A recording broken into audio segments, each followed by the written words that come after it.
Hello and good afternoon, everyone. Welcome to Noontime Kapehan, brought to you by Decaf Coffee Republic, our coaching hub and home of certified life coaches here in the Philippines. And we are now on our month 3 in Noontime Kapehan, our daily coaching conversation, reliving the Kapehan Night by Master Coach A, where she talks about life, love, relationship, money, career, and anything under the sun and including the sun. Kapehan Night used to come in live on floor and via FB every Tuesday night until the pandemic happened. So if you are one of those people who are attending the Kapehan Nights, classmates tayo. So type it in the comment box that you are one of those students of Master Coach A joining us every Tuesday night.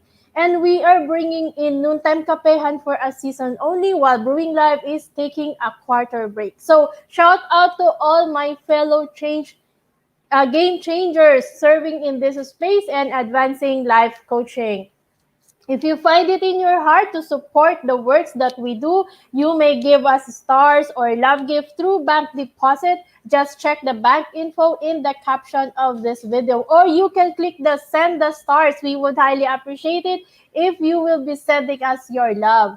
And for your food and beverage, Decap is open from 9 a.m. to 8 p.m. only for dine-in, pickup, and delivery. Order through 0917-586-1661. And for this month of June, yes, it's June 1. So, of course, we have Decap is offering us a new promo, and we have this free I Dream Inspired Journal for you or someone you wish to bless to help jumpstart with their bucket list and things that they desire to do and achieve beyond limits. Wala pa ako nito, so I know kukuha ako. And I saw the structure of the journal, the iDream journal, and it's something that's really excites me because you will be able to write down the bucket. Di ba, madalas may bucket list tayo at yung bucket list natin minsan nasa brains lang natin. So why not write it down? Because when you write it down, you are committing to do it. So pag nasulat mo na siya, hahanapin syempre ni brain yung reason for it to come true. So start doing that,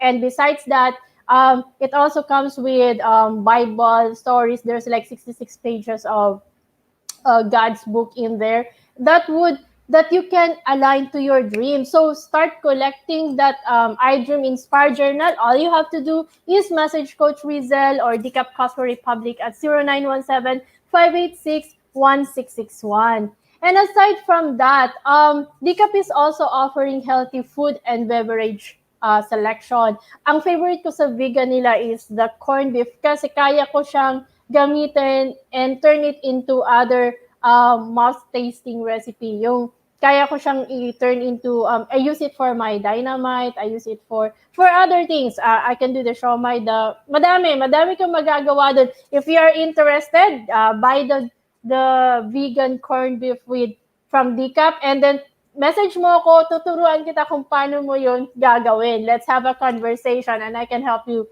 cook that to make into a more palatable one so that your kids can eat it. Kasi kung hindi sana yung kids mo, medyo mahirap sila pakain. But they will be able to appreciate it if you turn it into something else. And of course, the experience that I've got with Decap is really more of encountering people na their life story can really change yours. So if you are looking for that safe space that you're able to open up, you're able to share your story and really be able to, parang gusto mo lang na may kausap ka, go visit us there at Decap Coffee Republic. It's open from 9 a.m. to 8 p.m. Even the people serving you are life coaches. And if you already have visited us and you find the place really exciting, really fun, really safe for you, we would appreciate if you could also leave us a comment or a review at the Decap page. And also via Google page. When you search Decap Coffee Republic, lumalabas din siya sa Decap, di ba? So, lumalabas si Decap doon. So, you can also post a comment or a review of the page for Decap. We would really appreciate that. So, last April, Master Coach officially launched the Bill Learning Society, the tent maker of Bill Learning Home for Mental Fitness, and Decap Coffee Republic is hosting the Bill Learning e-card that unlocks opportunities to smarter living with monthly perks, of course. First is you can get the 5% food and beverage discount from Decaf Coffee Republic whenever you purchase. And second is there is a mental modern masterclass by Master Coach A happening every third Saturday of the month. And third is a 90-minute coaching session with senior coaches from Life Coach Philippines, diba? So for just 1,500, you are able to get a master class. Saan mo pa hahanapin yun?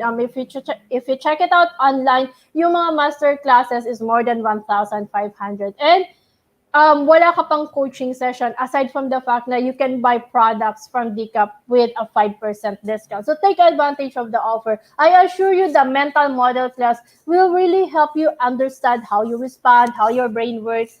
And for this month's mental model masterclass scheduled on June 19 at 7 p.m., Master Coaching will teach the mental model barbell. So discover how you can develop mental fitness by regularly lifting off the mental model barbell. So, yung sa first class namin, it was the unlocking achievement unlock or unlocking your achievement goal by Elon Musk. It's really something na parang ang simple lang, di ba? Pero ang hirap gawin. But why are there some people are able to do it and tayo hindi? If you check it out, if you check out their life story, dumating din sila sa point that they were ostracized, they were bullied. Like si Elon Musk, he was bullied. And mahirap din sila. He is not, hindi na naka-detail yung life story niya about his relationship with his dad. But he is also someone who suffered abuse from his dad.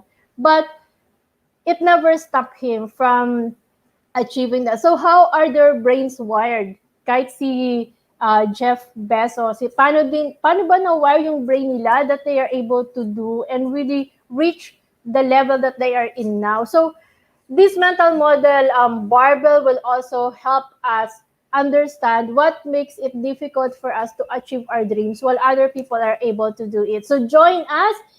All you have to do is register with Coach Rezzhel at 0917-586-1661. There's an investment fee of 1,500. I assure you that's the cheapest class that you can get for a master class.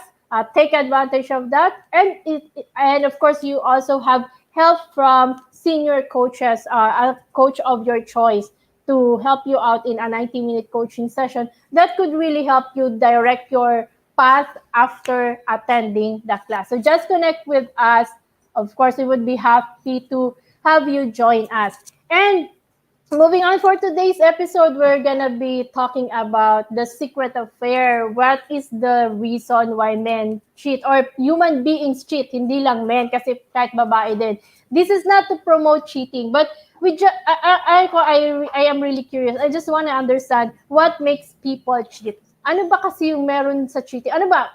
Bakit ba may science behind cheating? So let's take a look at what is it so that we could understand how our brain works so that we will also be able to know how to do something about it. Syempre, pag may science, alam natin kung paano din gagawin.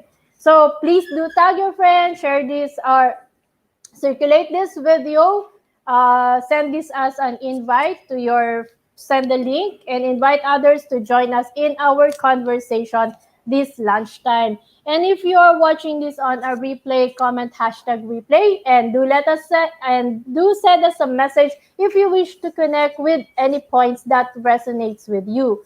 The YouTube link where you can find the replay of all the episodes of Time Kapehan is also found in the caption of this video. Please do follow and subscribe to the channel so you'll be notified of all the future videos to stuff your digital space with valuable content.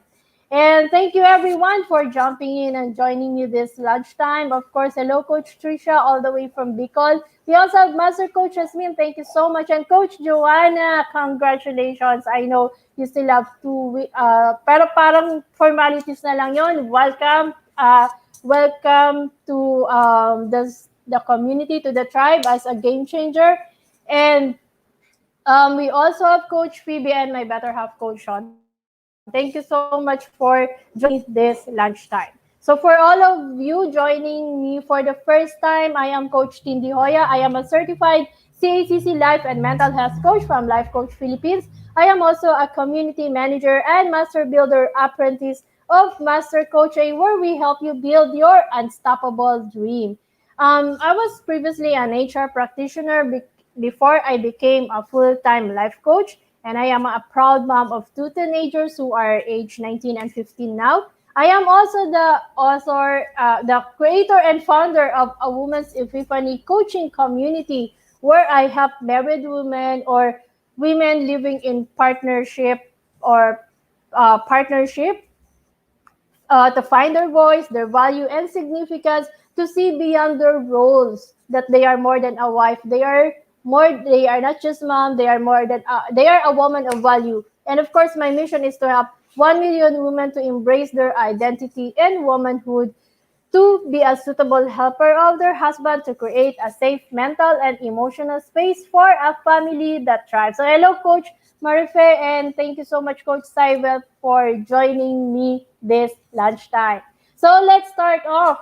Medyo, I know some of you are thinking, bakit yun yung topic ko, the secret affair? Ano bang meron? Are we promoting it? No, we're not. I just wanna also help other people understand bakit nga ba people cheat?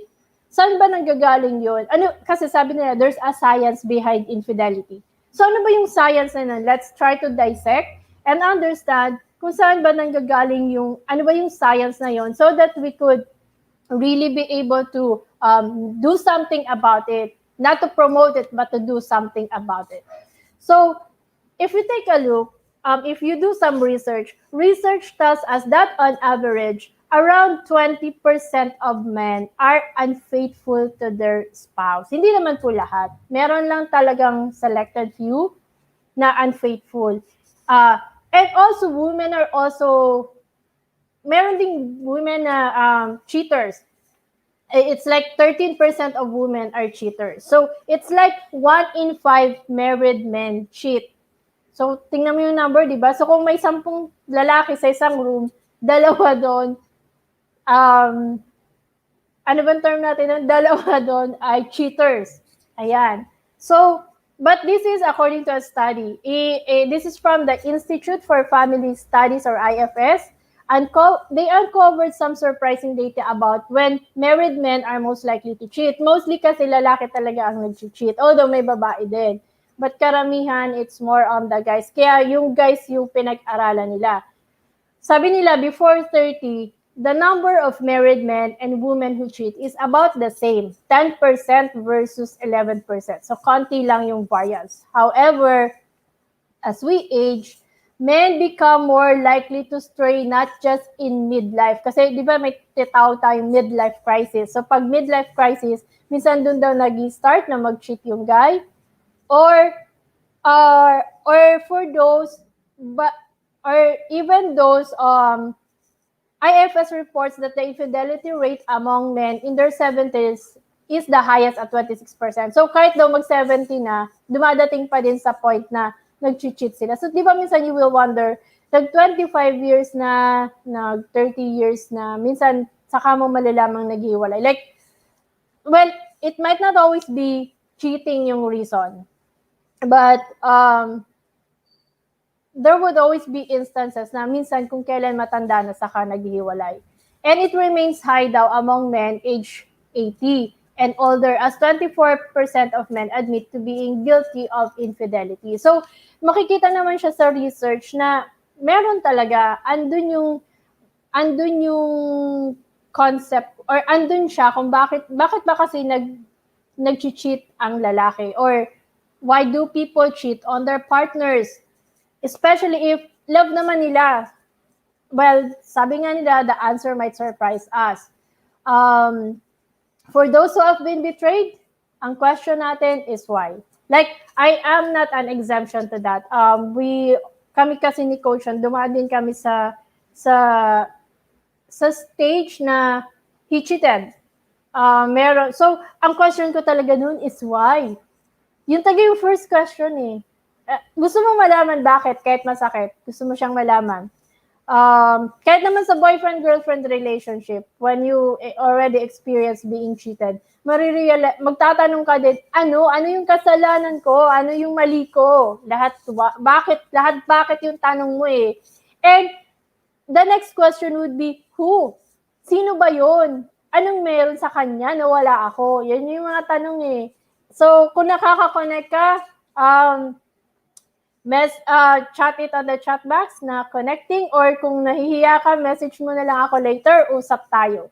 So, dumating ako sa ganung stage na the question is why, at sino siya. Yung gusto mong malaman yung every detail, ano ba nangyari, anong meron sa kanya, ano yung ugali niya, ano yung, paano lahat na ng detalye gusto mong malaman. Because you really wanna understand ano ba yung nangyari, at okay naman yung relationship, bakit pa din nangyari? Bakit pa din nag-cheat? So, may ganun kang question.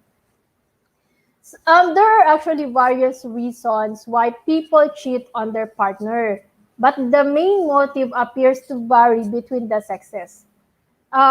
Ayun, sabi ni Coach, kapalit-palit ba ako? Yun nga din tanong ko, Coach Saib, tinanong ko din siya, papalitan mo ba ako? Ano bang meron sa kanya? Ayan, passionate lang po ako, pero naka-get over na po ako doon sa nangyaring yun. Wala na siya. Natatawa na nga lang ako minsan eh. Pero come to think of it, a lot of women passes through this stage.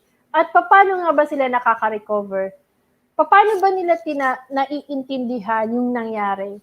Like, ano ba yung ginagawa nila to be able to move on? So, yun yung mga ano eh. But sabi nga, the main motive for cheating will vary on the sexes. But various studies have shown that the main reason for cheating, it's like may common theme siya. There's actually one doctor of psychology who, he's a psychiatrist as well, who has been studying the infidelity of men. He has a book, Infidelity, Why Men and Women Cheat. This is Dr. Kenneth Rosenberg. Sabi ni Coach Joanna, may mali ba sa, yun talaga din tinanong ko din sa akin yun, Coach Joanna, may mali ba sa akin? Sana sinabi mo, sana kinausap mo ako, hindi ka nakipag-usap sa iba, di ba? Kasi ako pala yung may problema eh, pero iba yung sinabihan mo. Paano nga naman masasolve? Ayan, sunod-sunod na tuloy. Tapos ni Coach Glacy, nagparibad ako agad eh. Binuksan ko pa agad ako sakali. Di ba? Ang dami mong ginagawa para lang kasi pag nalaman mo, mas maganda ba siya or something? Ano ba yung pwede kong gawin yun? Yun. So, sabi niya sa kanya, there are actually 3 major factors that plays a role in infidelity. This is actually our biology, our psychology, and our culture. When it comes to our biology, usually plays a big role, and we can't blame it all on our biology. Hindi mo pwedeng sabihin testosterone made me do it kasi nga daw mas mataas yung testosterone level ng guys, kaya pag hindi nasa-satisfy yun, naghahanap. But it doesn't mean that people who have higher testosterone might cheat more. People who are more captured by their dopamine reward system might cheat more kasi kasama din dito ang dopamine. We will take a look at that later on. In terms naman of psychology, one of the biggest factors is the feeling that they are entitled or they deserve to cheat. Pero syempre hindi nila alam yon. It's more of a personality trait associated with either narcissistic yung tao or wala siyang empathy, may impulsive lang siya kasi na-excite. Thrill seeker, yun siya. Parang gusto niya yung excitement doon. Fearing commitment, ayaw niya mag-commit, or self-destructive. Meron din mga tao na they do it because they wanna self-destruct. So yan ang in terms of psychology. But in terms of culture, it's more on demographics. People daw who are, kasi di ba when it's very patriarchal, kadalasan, ang nai-emphasize is yung machismo. So, kaya minsan, mas mataas yung cheating kasi nga, dun sa environment, sa demographics na lalaki ka, macho ka, so you have to do it.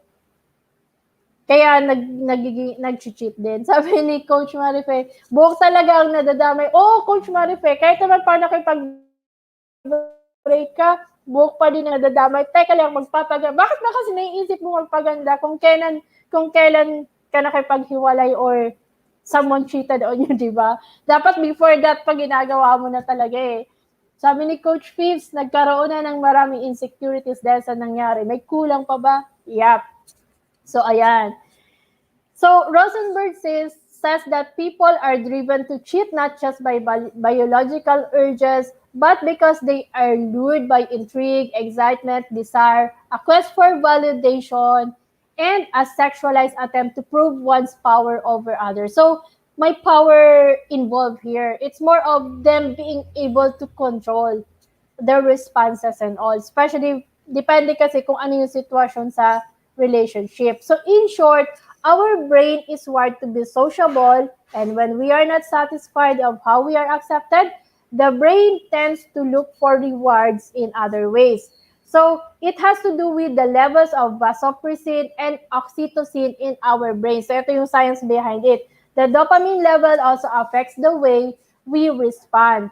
A research from the Queensland claims cheating is common among people who have specific types of oxytocin and vasopressin receptor genes. So both of these hormones play a role in social functioning, bonding, and behavior. The brain also releases these hormones to help regulate fear, anxiety, and aggression. So may kinalaman pala yung oxytocin levels and of course the vasopressin levels in us.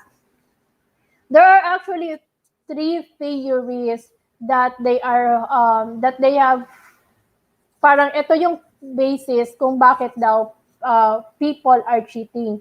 First theory is humans aren't really monogamous. Hindi daw talaga tayo monogamous. Concept lang siya. Because come to think of it, even in the primate age or yung time na mga tribes pa, hindi naman talaga isa lang yung asawa nila eh. They have several women in the tribe kasi they are more on creation, yung palakihin yung clan. Kaya ganon. So according to Dr. Barash, one of the biggest theories that could explain why human cheats on their partner is also one of the simplest, which is monogamy. It just doesn't come naturally to us. Hindi talaga natural si monogamy sa atin. There are loads of skills and practices that don't come naturally to us, but being able to fluently read music, for instance, or know how to cook, these are also abilities not immediate or that is not born with us, but it's something that matters to us. So it will take time to develop them. So being monogamous also has to take time to develop. So we may not naturally be inclined to commit ourselves to one person, but still something we can prioritize if we choose. So nasa atin talaga kung paano natin i-appreciate or i-accept si monogamy. Kasi nga, sabi nga, in previous times, yung sa primate, sa history, tribe, hindi naman talaga monogamous ang tao. Pero pwede siyang gawa ng way on how. Kaya the environment or the habitat of the person really affects a lot of our behaviors when it comes on how we see the concept of monogamy. Second theory is cheating is in our genes. Your genetics determine everything, of course, from your height, your eye color, or how good you are in art sports, or how easily you get stressed out. And on this theory, we believe that we are really likely to cheat. First is taking a look at the DRD4. This is a gene that helps to produce the hormone dopamine, which is what the brain produces when it's being stimulated by pleasure. For example, food, sex, you name it. So dopamine. People with long DRD4 alleles, the alleles is, alam niyo yung parang ganun, di ba pag sa biology, parang may infinity sign na na mahaba. Mga chromosomes kasi yun, di ba? These alleles daw need more stimulation to release dopamine. So why is this significant? Because study shows that people with long alleles are twice as likely as people with short alleles to have a history of uncommitted sex, including one-night stands and acts of infidelity. So, ipacheck na nga natin yung mga partners natin. Papacheck ko nga sa si Coach Sean kung mahaba ba. But really, ito daw kasi yung isang reason.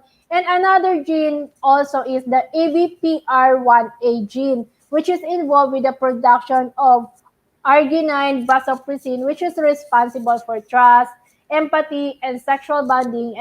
And if you have specific variants of these genes, then you're more likely to cheat. So, although we shouldn't focus on the genetics, but it can perhaps explain why a person toyed with the idea in the first place. Baka kasi taga nasa genes niya din.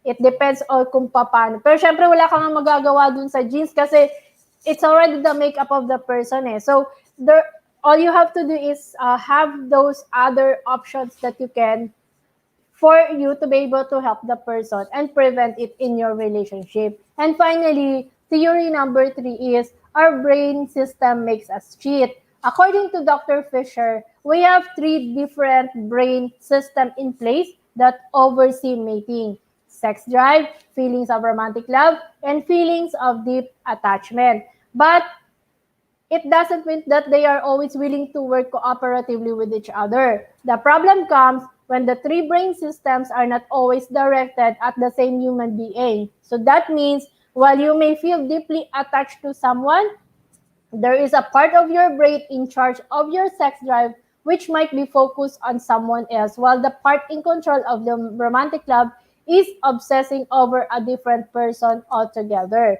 So it's kind of like your brain has 3 separate minds of its own and they all have completely different agendas. So ito yung 3 main theories that they founded out that is giving ito daw yung science behind why people cheat. But yung tanong doon, are we all hardwired to be cheaters? Since nasa DNA natin, are we really cheaters? Well, actually, no, not necessarily. These theories do suggest that when someone cheats, there are more factors at play than we immediately realize, and they don't necessarily have anything to do with having a shady moral compass. Hindi daw siya doon. Wala siya doon. So, it's really more of, although it's really more of understanding the variety of biological influences that shapes us all and how you can help or do something about it to help the person who have cheated. So cheating can definitely be a painful experience for every player involved, but it doesn't mean it has to end the relationship. And yep, masakit naman talaga that someone cheated on you. Like, open story naman, open book naman yung life namin ni Coach Sean. That's why we are helping couples who are struggling in their relationship kasi dinaanan din namin siya. And we wanna really we wanna empower couples to really make decisions for their life. Na even if there are some cases na nag-cheat yung husband mo or nag-cheat yung wife mo, there would always be something that if you want to work it out, it's possible, it's doable. Mahirap siya, yes, but this is where how life coaching has helped me also cope up with those pains that I have experienced. Kung paano ko siya overcome and how I look at myself na it's not really my fault that it happened. I might have contributed kasi it always starts with how you are communicating with each other and how you are able to parang dapat may growth pa din kasi kayo sa relationship nyo. So, madaming factors ang at play. And if it's something that it's really too difficult for you to handle, connect with me, message me, let's have a conversation. I'd be glad to help you with that. So, I'll give you some steps on how you can move on after infidelity. So, ang una ginawa natin is we try to understand ano nga bang meron sa cheating? Ano nga bang meron sa infidelity? What is the science behind it? Para din naiintindihan natin. Kasi minsan, ang hirap sagutin ng tanong na bakit, di ba? Bakit ka nag-cheat? Anong meron sa kanya? Anong mali sa akin? Lahat na lang ganun yung tanong mo. So, that's the reason daw, or that's the science behind why people cheat. So, let's now move on how you can really mend your relationship after the infidelity. Of course, the first first is the cheating has to stop. The person who cheated has to stop seeing the person they cheated with. Kailangan talagang matigil. Kailangan mag-stop. You both have come into agreement na hindi na makikipagkita, hindi na makikipag-usap, whether text man yan, email man yan, or Viber man yan, whatever means of communication, everything has to stop. Second, total honesty is essential. Both of you need to face the infidelity. Like some people wants to know the details, so the other partner must be willing to tell every detail. So, what's scary about this is there are a lot of unknowns. So, ikaw naman, kung ikaw yung nag-suffer doon sa cheating, ikaw yung niloko, ang talaga dito is gusto mo malaman lahat. Anong nangyari? Anong meron doon? Anong mali sa akin? Lahat na ng tanong, lahat na ng detalye ng nangyari gusto mong malaman. Because parang you wanted to satisfy so that you can move the process of being able to vent to your partner and the process of your partner being able to receive that for you. Parang in every step gusto mong malaman so that you can also forgive. Parang may ganun siyang concept. But really, total honesty counts. Kahit masakit, you have to be able to both face it so that you can talk about it. Third is trust has to be rebuilt. The person who was cheated on usually struggles to know what is real anymore. Mahirap. Like, pag may sinabi siya, magda-doubt ka na lagi. And it will take you some time, but you have to be able to, again, build the trust. And you have to really discern what is real to be able to move on. To repair this, of course, the person who cheated needs to be completely honest, even if it will hurt the spouse, and will do everything to really assure that he is working on it. Yung inaayos naman talaga at talagang whatever he does is an assurance that everything is being settled. Fourth is the underlying issues must be addressed. So couples need to evaluate their relationship beyond the cheating. So unang-una, bakit kayo dumating sa point na magkaroon ng ganun sa relationship? Kailangan yung tingnan, ano ba yung nangyari sa relationship natin? Ano ba yung na-miss out? Ano ba yung kulang? Because at times, cheating does not happen overnight. It builds up. So, kailangan tingnan nyo. So, ngayon pa lang, if you are having doubts about your spouse, take a look at where your relationship is or do something about it. Or, if wala naman, then much better na wala. But start taking an inventory of your relationship to see kung how is it. Dapat talaga may recalibration din kayo sa relationship, no? A troubled relationship, of course, is not an excuse for cheating, but improving it can help prevent yung cheating. You have to improve areas of communication, your time together, your sex life, etc. Lalo na kung mag-asawa kayo. It can reassure both that cheating will not happen again. And finally, together start over again. The couple has to essentially recreate their relationship. Kailangan nyo mag-umpisa ulit. You need to be able to let go of the parts of the partnership which is not working and then move towards creating a new dynamic in the relationship. So, kailangan may baguhin. Like, meron talagang mababago dun eh. Kasi para kayong nag-umpisa ulit. Like, sa case namin ni Coach, we started again in the relationship. And the beauty of it is that we came into life coaching, and life coaching has helped us to really be able to strengthen the relationship. It's not perfect. Meron pa ding moments na at times you have those doubts. Lalo na pag may sinasabi siya na hindi ko gusto, or ako din may sinabi sa kanya hindi niya gusto. But we have to find ways to work it out, and para ma-prevent, yung kailangan mo din siyang tulungan to prevent the cheating in the relationship. So, kailangan yung ng open feedback. Yung internal and external feedback, you have to be able to accept it. And at times, it hurts. But dun nga the good thing about it is that because we were life coaches, we have a community that helps us. And we also have a coach. So, mas madali ngayon namin na intindihan, mas madali namin na nakikita. Teka lang, ano ba? We are now able to pause and really check out ano ba yung nangyayari sa relationship, bakit ganito. So, napag-uusapan na. hindi na siya dumadating sa point na parang i-disregard you lang, tapos later on may malalaman ka naman na may cheating or something. So that's the beauty of being into life coaching. So if you are someone who is really needing someone you can talk to, who can really process your thoughts, especially when it comes to the relationship, pwede kasing baka ikaw ay may pinagdadaanan na, nandun ka na sa space na may doubts ka about your partner, whether babae man o lalaki, talk to us. You can connect with me or you can connect with the coaches who are in the comment section of this episode. They will also be able to help you out to really process those thoughts, those emotions that's affecting your relationship. Remember, infidelity happens whether it's in a good or bad marriage, and even to good people. It is tremendously damaging and not to be excused.